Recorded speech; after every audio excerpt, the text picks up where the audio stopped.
আসসালামু আলাইকুম। শামসেরগঞ্জ থানার কামালপুর এলাকার নদীর দৃশ্য।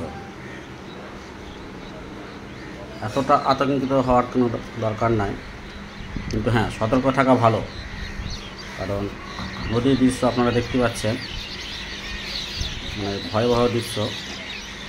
আর জল ছাড়ার পর কী পরিস্থিতি দাঁড়াবে সেটা আল্লাহ ভালো জানে, কিন্তু সতর্কতা থাকবে।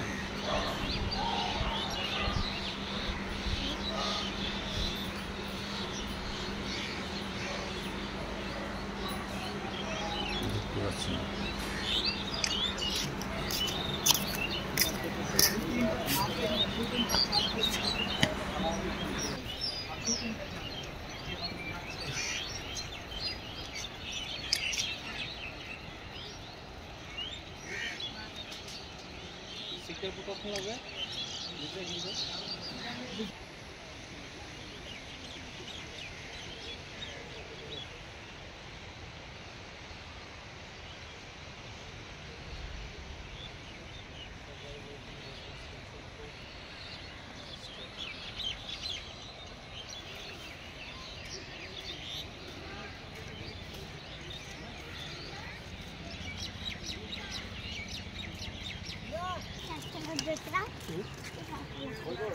হুম।